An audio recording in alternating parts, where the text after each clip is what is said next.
Well, good morning, everyone, and welcome back to AJ117, Introduction to Terrorism and Homeland Security. My name is Tony Farrar, and of course, I am your instructor for this semester. So this week's lecture is going to cover Chapter 4, and we're going to take a look at the rise of radical Islam. So a lot of content that we need to cover, and I've got several video links that I'll make available to you if you want to look at some of the videos in order to kind of add some extra context to what we're going to talk about. So let's go ahead and jump right into our lecture. All right, so take a look at this picture before we move into our lecture. And I'd like you to just, again, think about the rationale, not only on the radicalization process, on how somebody might move from, as we learned before, to a kind of an average person, if you will, to someone that believes in different radical tendencies, but more so look at the picture in the aspect of every individual can have a very deep-rooted belief in their own religion and what they believe that their right should be. So while we do know that, for example, we know that Islam it wasn't originally formed as a violent type religion. We know that it has been twisted and turned by some individuals in order to make it that way, if that makes sense. So again, we can see here two individuals with a deep-rooted belief in not only their country, but their particular individual Bibles, if you will. So just consider these things as we go through our lecture. I also have a couple of very quick case studies that you can look at. These are about 20-minute videos. The first one is on Justin Sullivan, who by all accounts was and I use this term loosely, average kid, and his dad starts to see some changes, and I'm not going to give the story away, but take a look at this video if you want to see some of the rationale for maybe why an individual or how an individual can get recruited into radical Islam. And also the Michael Younds case. This individual was or is a former ISIS fighter. And in this video, he talks about how he was recruited and what made him change and what his stance is today. So another pretty interesting video. Okay, so as we discussed in the previous chapter, to understand the Middle East, it really is imperative that you understand Islam because it permeates every aspect of that person's life, both individually and collectively. Now, as I mentioned a moment ago, Islam is not a violent religion, the original form of it before it was kind of twisted, and it is somewhat related to Christianity and Judaism in the fact that all three have a common belief in one God. Now, they're not the same gods, but that there is that similarity. Okay? So, it is also, Islam that we're talking about still, one of the fastest growing religions in the world, and radical Islam, as exhibited by certain terrorist groups operating throughout the world, continues to represent a very dangerous threat to Western interests. So with that said, we're going to start with the term fundamentalism. And we learned a little bit about this back in chapter 3. So it might be a little bit of a review, but we need to start here in order to kind of get to where we want to go. So here we go. So what is fundamentalism? So it is a strategy or a set of strategies in which beleaguered believers attempt to preserve their distinctive identity as a people or a group. And this is the important part of the definition: by selective retrieval of doctrines, beliefs, practices from a sacred past. So it kind of like means twisting the information that you have, and we'll talk about the misinterpretation of words, etc., in a few minutes, but also perhaps reaching back and pulling forward from the past only certain parts, certain doctrines, and certain portions of beliefs in order to preserve whatever identity that we're talking about. And it's always a very distinctive identity for a group or an individual. Now, an individual by the name of Muhammad ibn Abd al-Wahhab, he is recognized as the first Islamic fundamentalist. Now, there are also similarities between Islamic fundamentalists and other extreme ideologies that are seen in domestic terrorist groups within the United States. And some examples that I can give you that I'll kind of throw up on the screen right there. And you can probably pick out some of the different groups.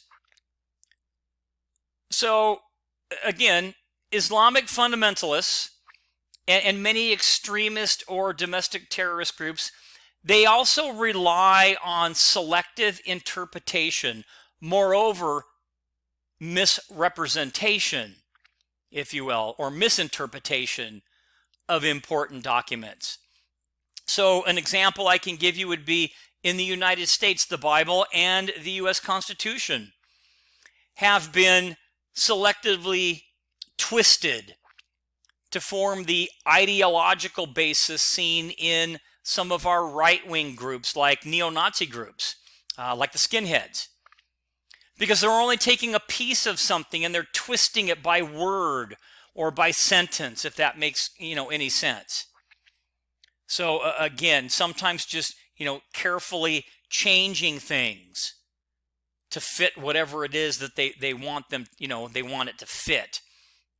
So with that said, when we're talking about these groups as a whole, if you will, and talking again about selective interpretation, etc., should we preserve this history? What about preserving it? Are these people hate groups because they do this? Is it right to simply erase their history or their heritage? Is it right to rename parks and remove monuments? Something that's kind of happening today. So, I mean, it's just kind of something to think about. Okay, so now back on track. That was kind of a side thought. So let's talk a little bit about these self-identifiers, kind of under the caption of interpretation of symbolic words. So fundamental and extremist Christian movements carefully select the words with which they identify themselves or how they even call themselves. Okay, so and examples could be the Christian Patriot, the Freeman Group, or the Constitutionalist. And there's a reason that they kind of twist these or kind of tweak these words or misinterpret some of these words.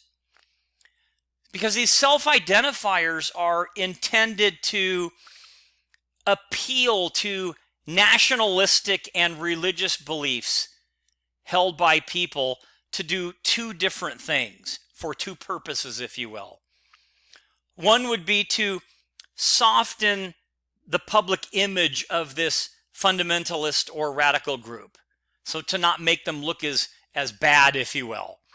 And the second is, in doing this, they can attract new members who kind of define themselves in similar terms. And hopefully that kind of makes sense. So an example here. So just as the fundamental and extremist Christian churches within the United States have misinterpreted certain passages in the Bible, fundamentalist and extremist Islamic clerics have done the same thing with portions of the Quran.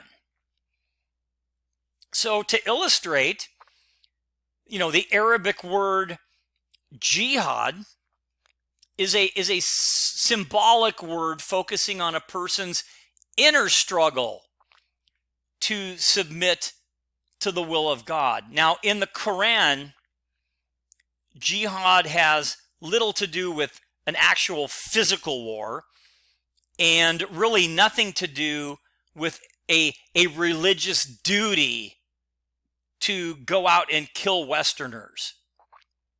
So fundamental and extremist Islamic scholars and clerics have misinterpreted jihad, that word, to fire up the emotional response of people to fight for their personal identity, their religion, their culture, and ultimately the establishment of that worldwide caliphate. And we talked a little bit about that definition in our prior lecture back in chapter 3. And remember, a caliphate is an Islamic state where the political and religious leaders are basically similar or actually the same. And I threw in a couple of interesting pictures here. So you have a picture of the Hells Angels motorcycle gang, and you have the same motorcycle gang that's a documented gang, by the way, across the United States. And here they're giving out toys at a toy drive. Now, just to kind of make this relate to what we're talking about. So we know that the Hells Angels are a very violent motorcycle gang, outlaw motorcycle gang organization. We know that they are involved heavily in different types of criminal activity. But in order to soften their image, they are heavily involved in different types of fundraising efforts, and specifically around Christmas time, the holiday time, on major toy drives. Huge contributors. They probably, their toy drives probably give toys to hundreds of thousands of kids. That's how far-reaching this particular event is. So hopefully that kind of makes sense. So they are, in essence, softening their image by doing that. So they're not changing their name, as we spoke about earlier, but they do something a little bit different. So maybe that adds a little bit of context. Okay, so, with that, talking about the justification and the use of violence, being called by God to do this. So, demonstrations, counter demonstrations, and violence are common denominators among fundamentalists and radicals on both sides of the religious equation. And they believe that God is calling upon his faithful, his people, to challenge, refocus, and or direct violence at the unworthy non-believers, which is going to be the U.S., okay? Or other symbolic words they apply to justify their violence. Now, two benefits are derived from demonizing the groups at which they direct violence.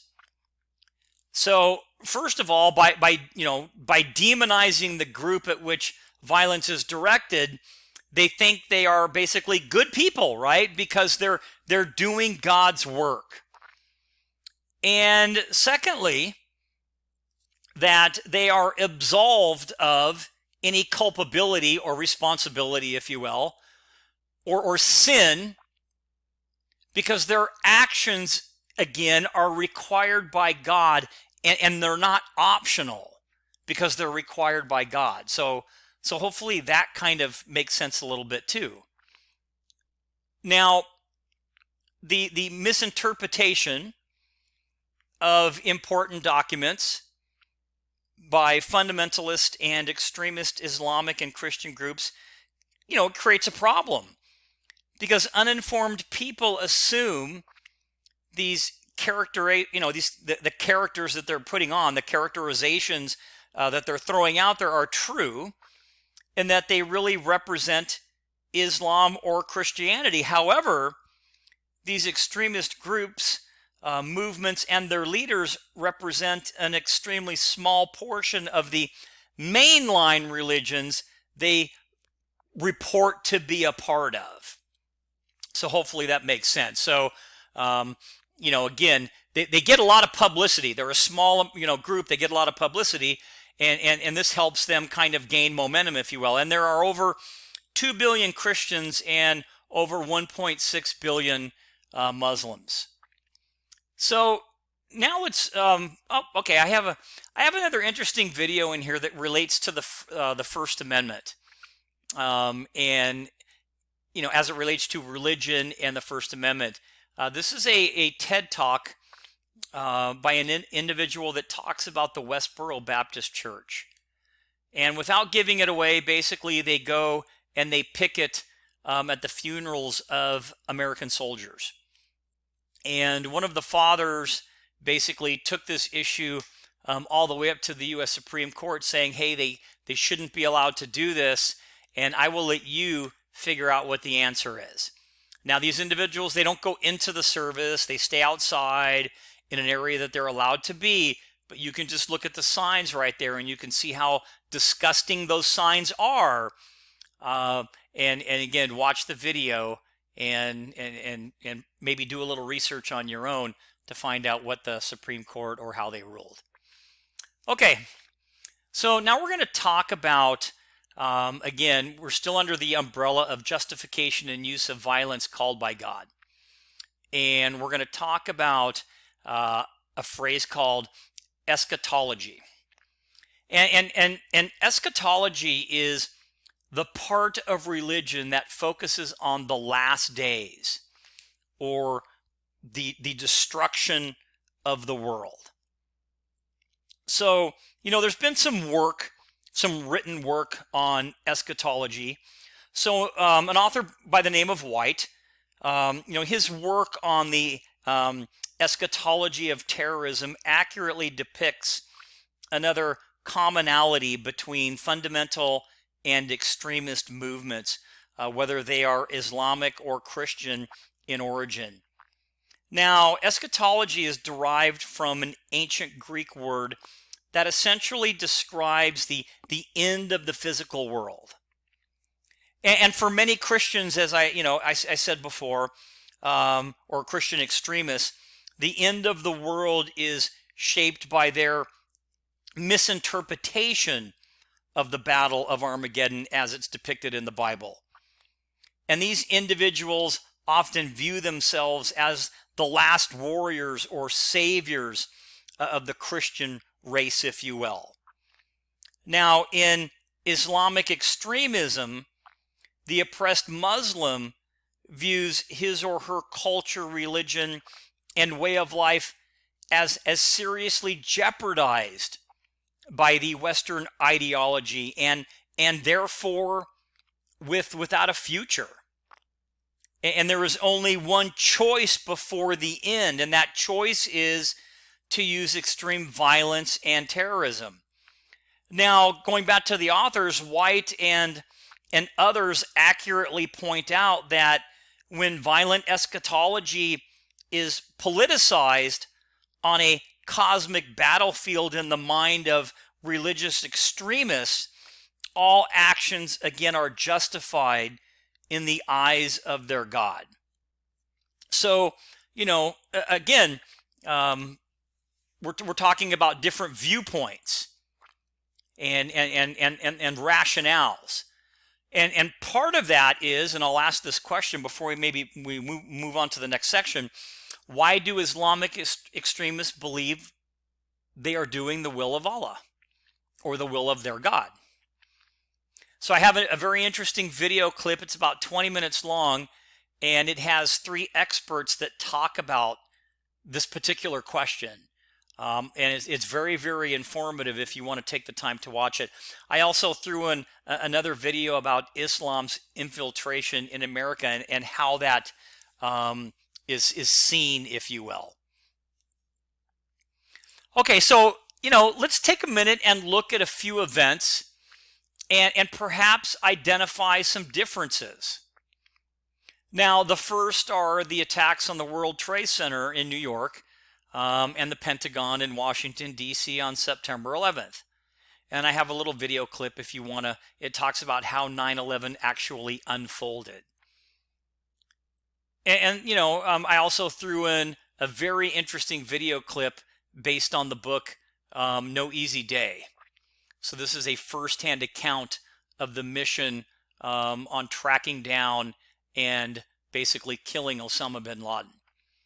And the second big event in the U.S. would be the bombing of the Alfred P. Murrah building in Oklahoma City back on August 19th, 1995.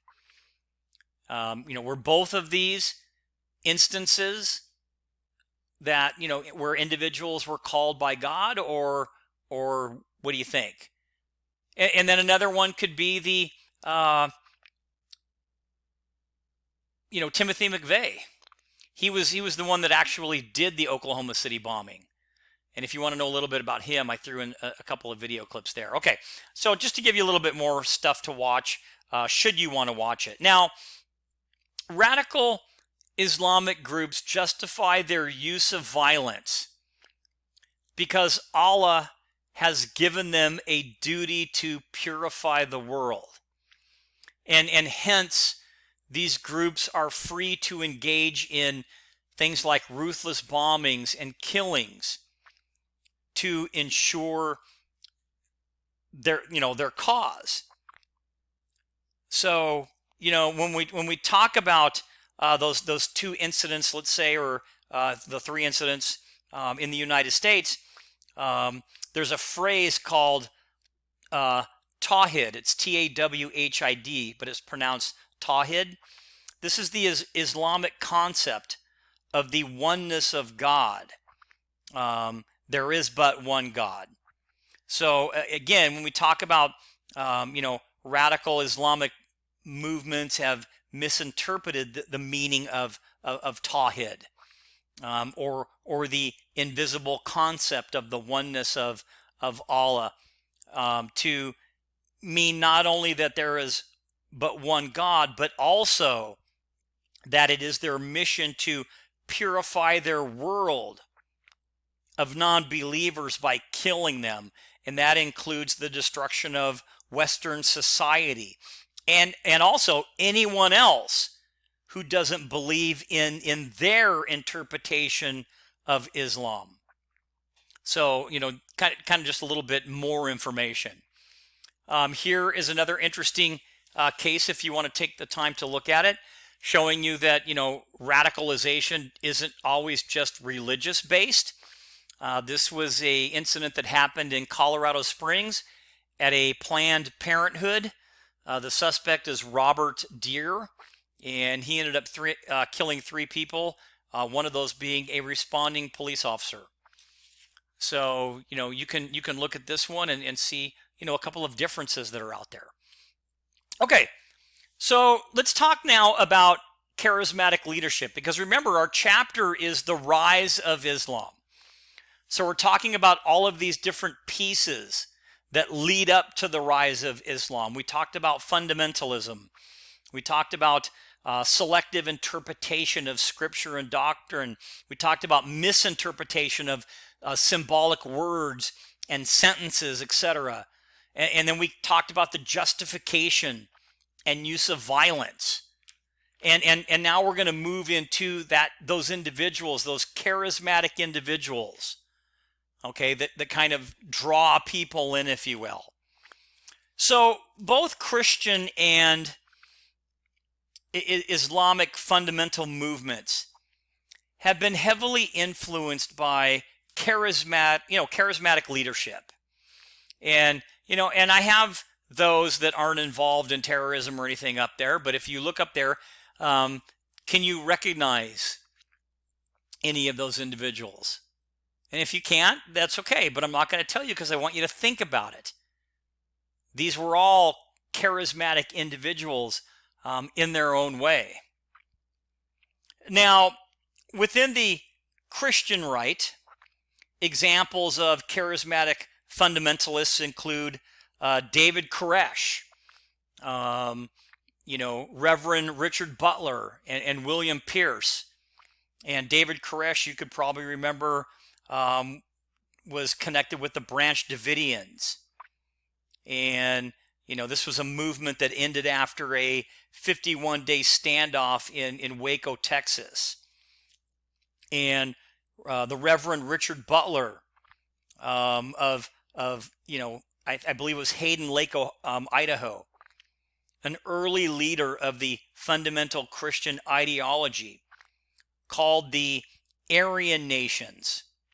And then the third person, William Pierce, he had some flamboyant writings.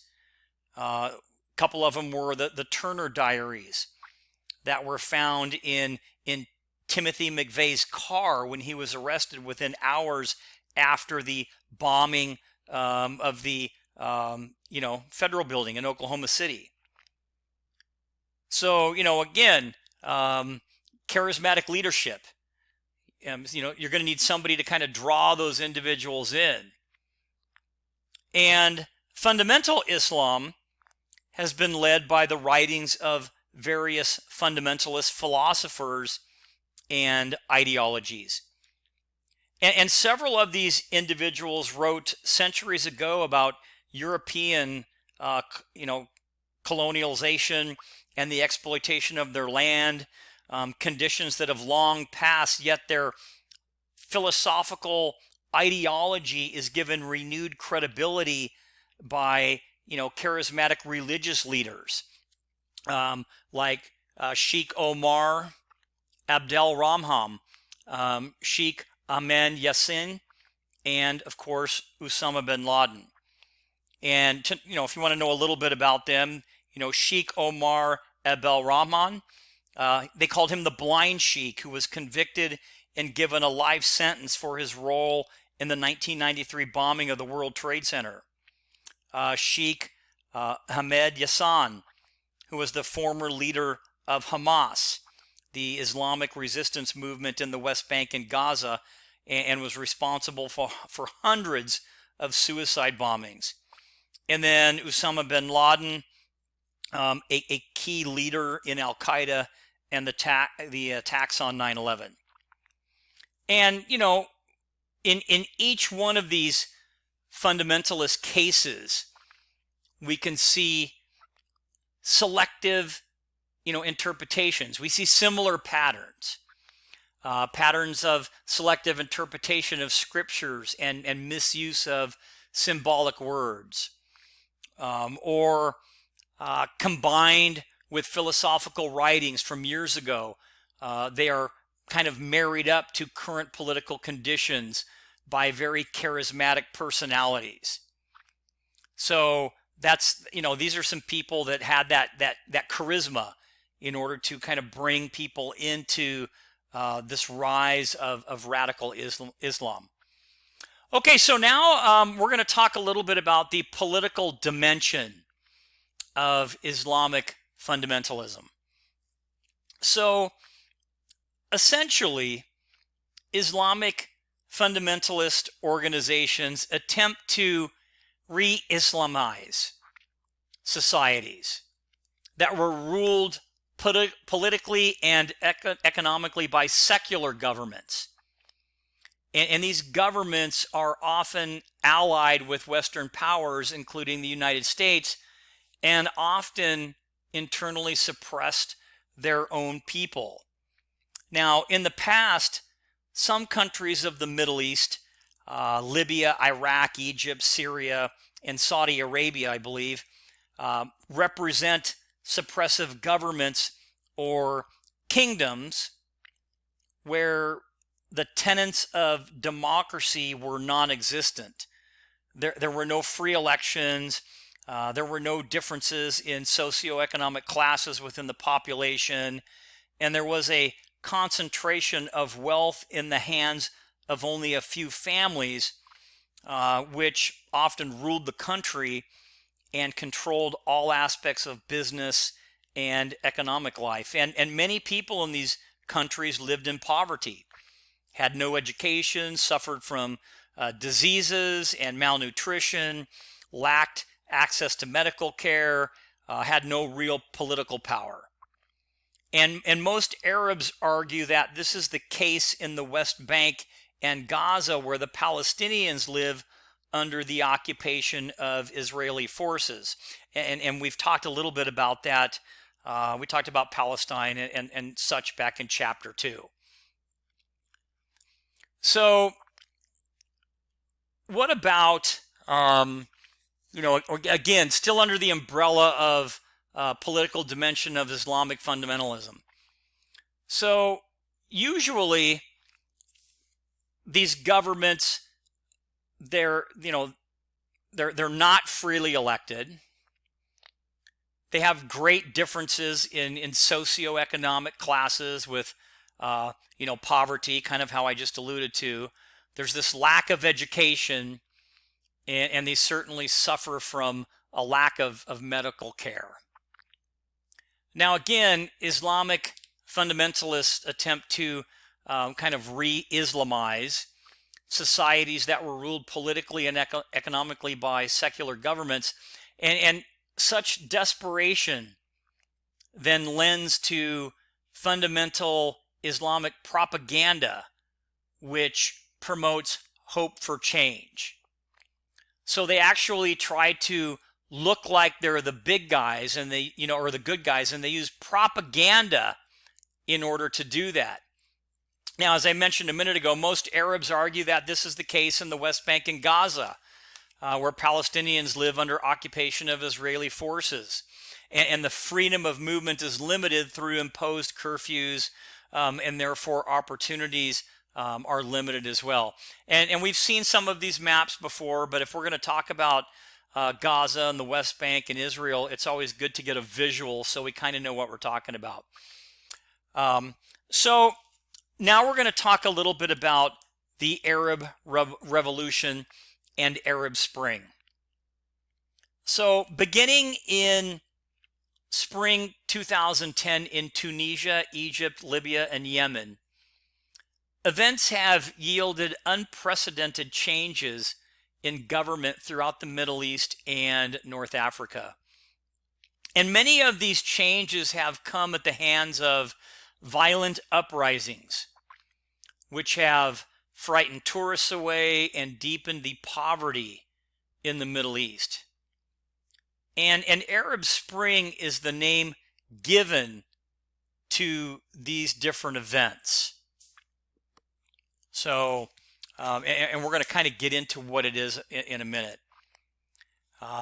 Civil protests, demonstrations, and in many cases, violent uprisings from the masses have forced suppressive governments and dictators, into exile and surrender. Now, stability in Egypt continues to be a problem as newly elected leadership was ousted by the military in 2013. However, and there have been similar changes, though, throughout the Middle East. So we've seen this kind of thing happen in different places. Now, however, the oil-rich nations of Saudi Arabia, United Arab Emirates, Qatar, Kuwait, and Oman have continued to maintain governments ruled by powerful families in the form of what we call monarchies.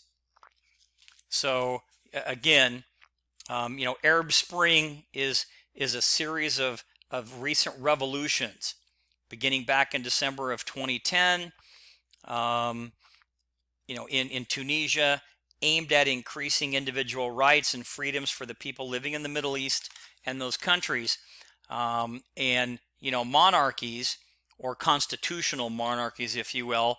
It's a form of government economy observed in the Middle East when a country has a ruling family or a kingdom versus versus, let's say, a democratically elected republic or dictatorship. So a couple of additional definitions.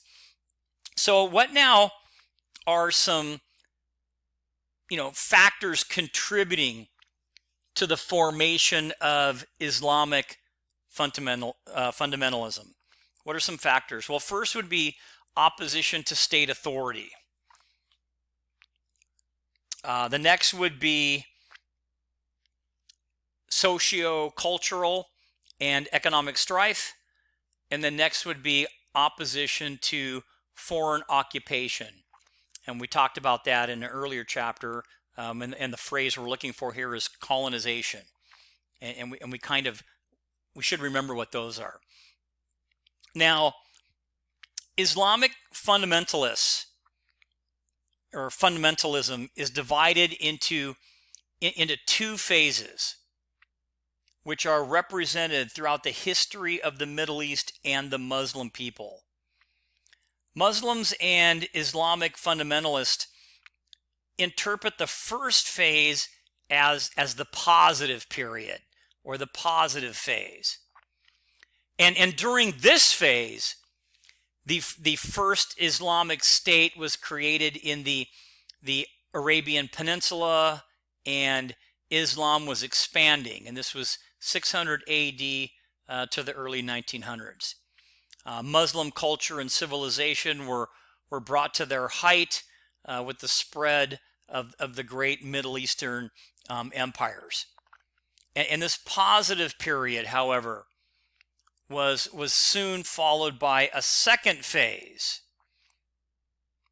So the second phase is where we saw the decline of Islam, and it was marked by the Industrial Revolution of the West in the late 1800s and 1900s. And during this particular phase or era, Muslims witnessed things like military defeat, loss of territory, and the insurgence of Western colonization, especially after World War I. And according to radical Islamic leaders and writers, these conditions continue today.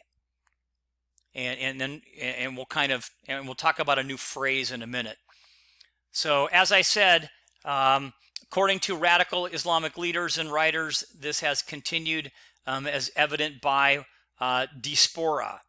And this is called, by definition, diaspora is the scattering of people from their native land to different, less desirable areas.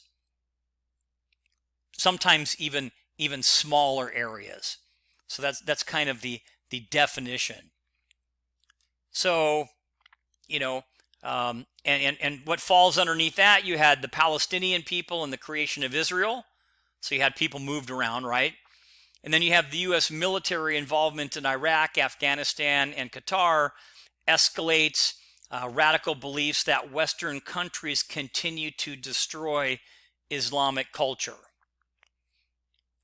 So, again, these same radical clerics that we've been talking about, they focus on the collusion of some governmental leaders within the West, primarily the U.S., in an effort to exploit Middle East resources, especially oil. And these are not new concepts. Islamic fundamentalism, history holds the key to understanding not the past, but also the future. So with that said, let's talk a little bit about ideology. And if you need to look that word up, I would really suggest that you do. But much like Christianity, Islam is a religion of commandments. And most of them appear to be, somewhat practical. And as we learned in the previous chapter, these commandments shape all aspects of life, those that are under the realm of Islam, right? And Islam not only deals with the relations between God and man, but also with everything that a believer might encounter in everyday life, from politics to marital affairs to everyday eating and bathing, etc. So it kind of runs the gamut. Now, the separation of religion and state, secular government, is primarily a Western perspective.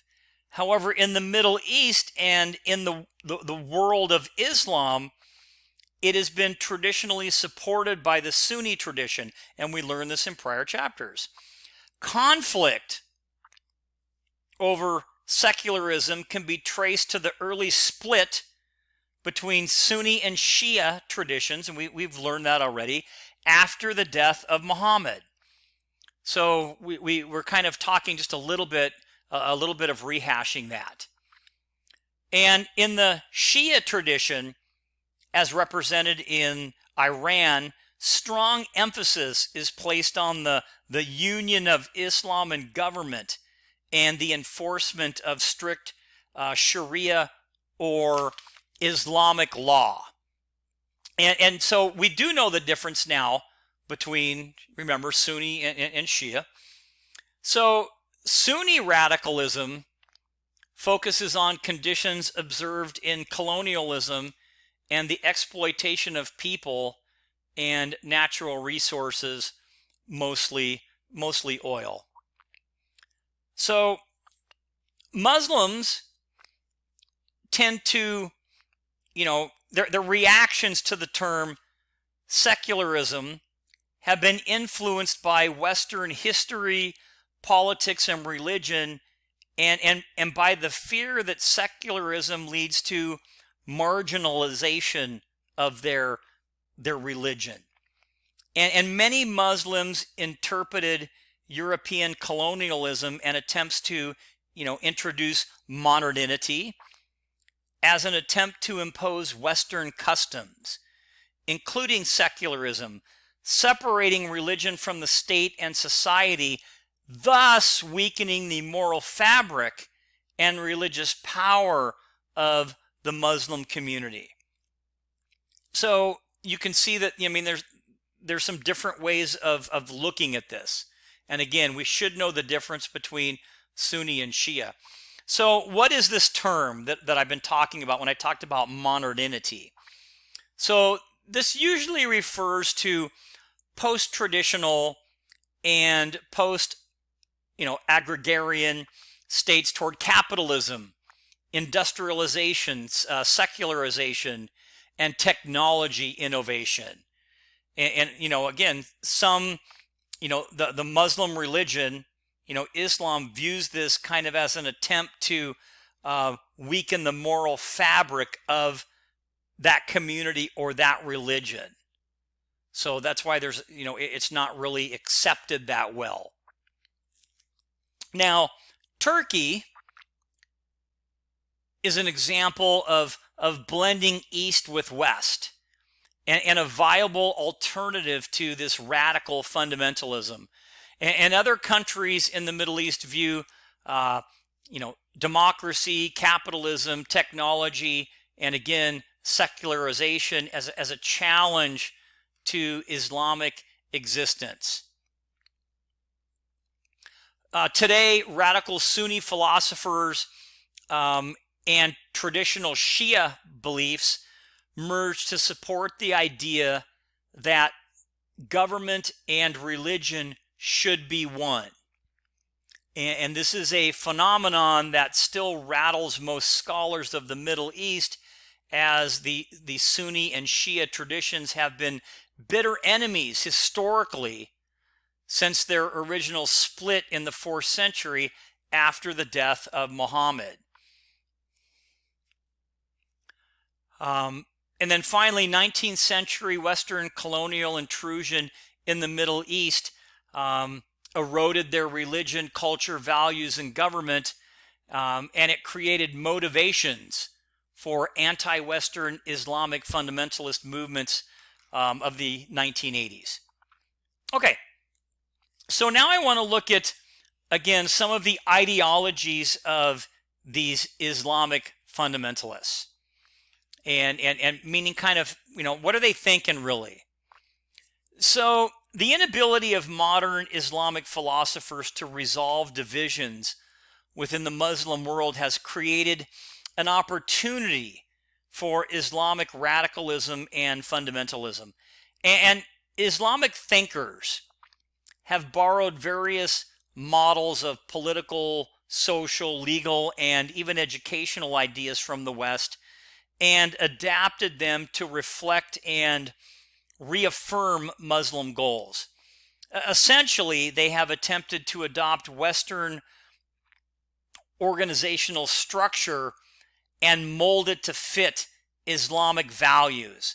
Now, throughout the 19th century, often considered a period of Western colonial intrusion in the Middle East, the majority of people in the Muslim world watched as non-Muslims, or non-Muslim influences and ideologies eroded their religion, culture, values, and governments. Now, according to Davidson, Islamic radicalization and fundamentalism are rooted in different assumptions.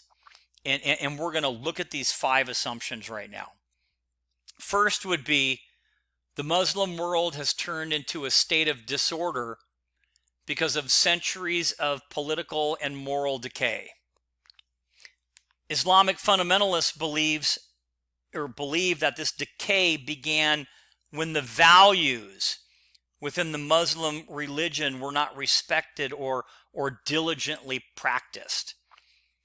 Second, the Muslim world has been infected because of Western intrusion. So Islamic fundamentalists believe the Muslim world has been infected with immoral secularist values and behaviors because of the Western intrusion.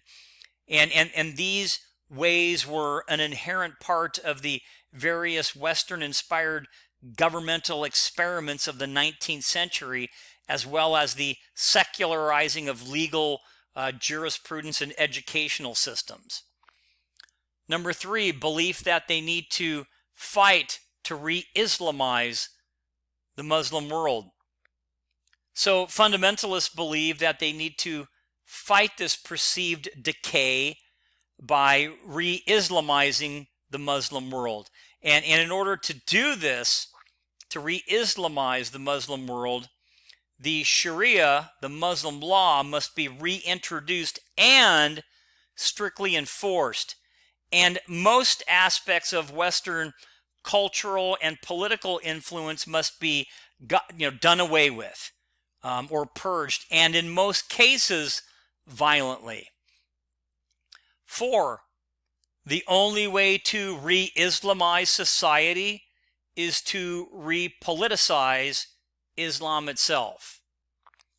And then 5, the West is seen as evil, as a, quote, adulterous nation that prey on false gods, filled with men who abandon their families during divorce, are overly obsessed with sex, and adhere to corrupt practices that worship money above all else.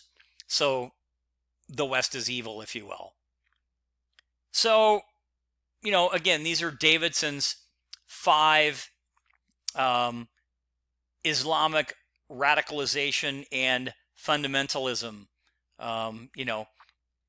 That radical Islamic radicalization and fundamentalism are rooted in these 5 different precepts that I just talked about. So again, fundamentalists believe that to restore Muslim power and prosperity, there needs to be a return to traditional Islam and a revolution, even a violent one, to create a new caliphate, that successor to Muhammad. Fundamentalists will, combine militancy with visions to inspire and mobilize an army of God or army of Allah. And Islam's scriptures, again, have been misinterpreted to justify things like extremism, suicide bombings, violence, and unholy wars.